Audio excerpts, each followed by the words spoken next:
let's talk about the needle in a haystack problem. Mm, But not the cliched version. I'm not talking about finding one lost email. I mean, the right. scale of the problem that modern science faces. You're a researcher. You have access to, what, millions of papers, patents, clinical trials? It's an ocean of text. And somewhere in that ocean is the connection you need. The Mm. protein, the algorithm, whatever it is. But it's buried under just a mountain of generic language. It really is the paradox of the information age, isn't it? We have all this knowledge, but the signal-to-noise ratio is, well, it's never been worse. Mm. If you're an engineer or a biologist, you aren't reading for plot. You are mining for concepts. Exactly. And that mining process is what we are decoding today. We're looking at Chapter 41, Term Extraction. It's from the book Principles and Methods of Automatic Term Recognition, written by Ioannis Korkanselos and Sophia Ananiadou. And this chapter is basically the blueprint for how we teach machines to stop reading like a casual observer and start reading like a specialist. To move from just general natural language processing to Yeah. something more. To domain-specific understanding, yeah. So our mission today is pretty simple. How do we get an algorithm to look at the sentence, ignore all the fluff, the dias, the ands, the varies, and just isolate the heavy hitters, the terms? And that one word term is doing a lot of heavy lifting here. Right. Let's define that immediately because, in casual conversation, a term is just another word. But in this source, there's a really hard line drawn. It's a distinction of density, really, and specificity. A word is just a unit of language. A term, on the other hand, is a linguistic representation of a concept inside a specific domain. So it's tied to a field of study. Precisely. The authors point out that terms usually map to the specific objects or processes or properties that a field actually cares about. Okay, so let's use an example from the text. If I say table in, I don't know, a furniture catalog, it's just a generic noun. Right. But if I say table in a paper on relational databases, It becomes a term. It now means a very specific data structure. The key metric they use is relative frequency. A real term appears way more often in its specific domain than it does in just general language. like their example, alliteration. Yeah. It's a term in linguistics, but it's just noise in a biology paper. Exactly. The text also spends a good bit of time distinguishing terms from something they call multi-word expressions, or MWEs. This felt like a really necessary detour. Oh, it is, because on the surface, they can look very similar. MWEs are just, words that stick together out of convention. Like strong T. Strong T is a great one. A collocation, you don't say powerful T. Or an idiom like kick the bucket, And the way to tell them apart from actual technical terms is this compositionality test. which is a very fancy way of asking a simple question. Does the sum of the parts equal the whole? That's it. Okay, so kick the bucket completely fails that test. You can't get death from the word bucket. Not at all. It's non-compositional. But scientific terms are almost, I'd say, aggressively compositional. Uh-huh. I like that. Take cell cycle. If you know what a cell is and you know what a cycle is, you can pretty much figure out the term. Science needs that precision, so it builds terms that are self-explanatory if you know the roots. Okay, so we've got our target. We want the cell cycles and the linkage maps. We want to ignore the strong T's. So how do we build a system to find them? Well, the source breaks it down into three main schools of thought: the linguistic, the dictionary, and the statistical. And historically, they really were separate camps, weren't they? Very separate. Let's start with the linguistic approach. This feels like the most intuitive place to begin. You just, teach the computer grammar rules. It is intuitive, but it's also very brittle. The whole approach relies on filters. You use part-of-speech tagging to label every word, noun, verb, adjective. And then you split the sentences up. Right, with a sentence splitter. The text mentions the Alexter system, which looks for what it calls boundary words to chop up the text, So it finds things that definitely aren't terms, like verbs or prepositions. and uses them like a knife to cut the sentence into noun phrases. Then it just looks for patterns. Usually, terms follow a noun-noun or an adjective-noun structure. So if the computer sees big data, it flags it. Adjective noun? That looks like a candidate. Exactly. But you can probably already see the problem. The noise. So much noise. Big dog is also adjective-noun. Great day is adjective-noun. The linguistic approach is great at finding candidates that have the right shape, but it has no idea if they carry any real meaning. Which is why the dictionary approach seems like the obvious next step. Just give the computer a list of all the known terms, a gazetteer or an ontology, and tell it to find matches. And that works perfectly for yesterday's science. Ah, because language moves faster than the people making the lists. That's it. The source calls it the maintenance bottleneck. Building a comprehensive dictionary for a field like biomedicine is incredibly expensive and slow. By the time it's published, researchers have already come up with 50 new proteins and 3 new procedures. Not to mention all the ad hoc names or slang they use that haven't made it into the official books. Right. If you're only relying on a dictionary, you have zero ability to discover new knowledge. You're just indexing what you already know. So the linguists give us too much noise, and the dictionary people give us a list that's already out of date. Which brings us to the statisticians. And this is where the chapter gets really interesting, specifically with this distinction between unithood and termhood. This is the critical conceptual leap. If you want to understand any modern term extraction, you have to get this distinction. Okay, lay it out for us. Unithood versus termhood. Okay, so unithood is all about measuring the glue between words. It asks a simple question. Do these words appear together more often than pure chance would suggest? It's a collocation test. Things like the t-test, Pearson's J-square. All those statistical measures, they're just checking the bond strength. So San Francisco would have very high unithood, United States too. Correct. Very strong glue. But, and here's the kicker, if I'm building a database for molecular biology, San Francisco has 0 termhood. Because it's completely irrelevant to that specific domain. Exactly. Termhood measures how much a stable unit, a phrase, actually relates to domain-specific concepts. Unithood finds the phrase. Termhood validates its importance. And this brings us to the heavy machinery of the chapter, the C-value and NC-value algorithms. These seem to be the gold standard for calculating that termhood. They really are. They represent a major shift from just simple counting to a more structural analysis. Let's drill into C-value first. It uses this concept of nestedness, which felt a little counterintuitive to me at first. It can be, yeah. So let's take a phrase like ophthalmic surgeon. The word surgeon is nested inside that. Right. But surgeon is also nested inside neurosurgeon and cardiac surgeon. If surgeon shows up everywhere, shouldn't that make it the most important term? It's a common denominator. Yeah, in general language, you might think so. But for term extraction, we're almost always looking for specificity. If you only extract surgeon, you lose all the nuance of the field. I see. The C-value algorithm actually penalizes a term if it only shows up as part of a longer, more specific phrase. Ah, okay. So it's trying to avoid pulling out just partial concepts. Right. It's trying to figure out, is this a term in its own right? Or is it just a substring of the actual term?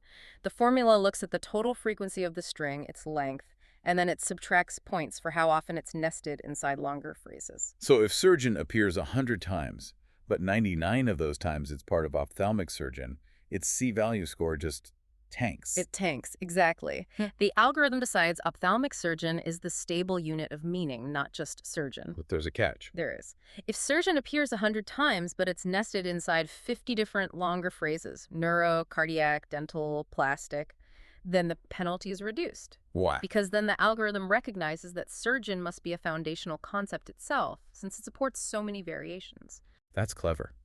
It's using the structure of the list to police itself.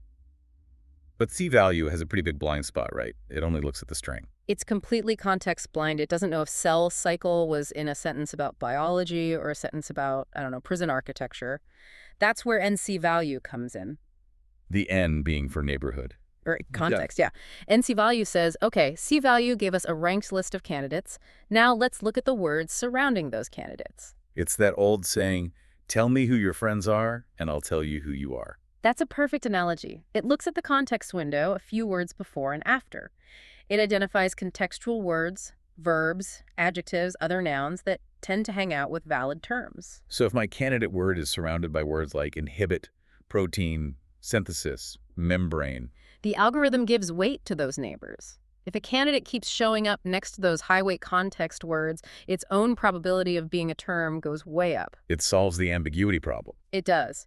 Even if the internal structure of the phrase is a bit weak, the company it keeps can save it. The text briefly mentions a couple of other approaches before getting to hybrids, like the statistical barrier method. Yeah, and Shimohara's entropy method. They're interesting variations. The statistical barrier idea is that a key single word will act as a head for many complex terms. But really, C value and NC value provided the core logic that most modern systems still build on. Speaking of building on things, The consensus seems to be that no single method is the winner. We're in the era of hybrid approaches. Absolutely. You want the precision you get from linguistic rules, but you need the scalability you get from statistics. You combine them. The text highlights a system called TUOECSS, which, aside from having a great name, does something really interesting with semantic knowledge. 2OOCTS is a very smart hybrid. It uses that C-value and C-value logic we just talked about, but it adds another layer, an importance weight. It plugs into the UMLS, the Unified Medical Language System. So it's cheating. It's kind of peeking at the answers. In a way, it checks the semantic distance between concepts in a known, trusted database. It's basically saying the math says this is a term, and this massive human-curated database says it's related to disease, so we're locking it in. It grounds the statistics in real-world knowledge. There's another hybrid I found fascinating, Vivaldi et al. They built a Greek and Latin form analyzer. This is like biohacking the language itself. In domains like medicine or botany or law, the terms are very rarely pure English, are they? No, they're Latin or Greek constructs. Myocardial infarction, Tyrannosaurus rex. Exactly. Vivaldi's system literally deconstructs the morphology of a word to see if it has those classical roots. If a candidate word is built from Latin components, the probability of it being a scientific term just skyrockets. It's exploiting the history of the field. It's a feature engineer's dream. So we have these incredibly sophisticated tools, but the authors are very clear that this isn't a solved problem.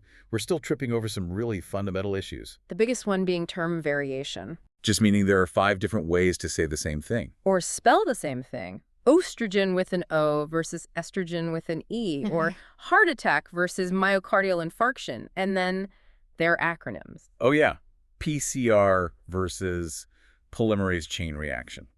To a human, those are obviously the same concept, but to a machine that's just doing a frequency count. They're 3 totally different buckets. Exactly, and if you don't normalize them, you dilute your statistics. You might think a concept is rare just because its count is split across 4 different names, when actually it's the most popular topic in the whole collection. And then you've got the opposite problem, polysemy.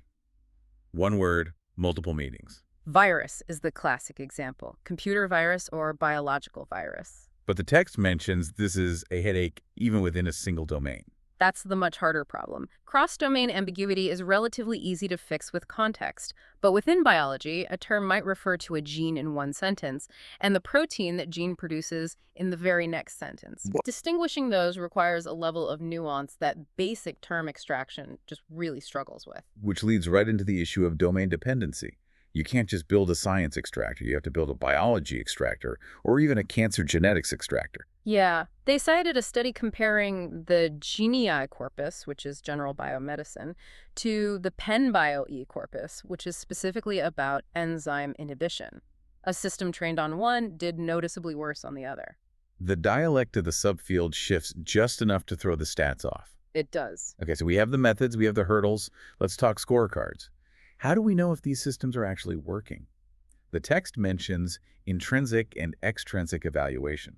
Intrinsic is the academic standard. You compare your machine's output against a gold standard, a list of terms that were handpicked by human experts. And you look at precision and recall. Right.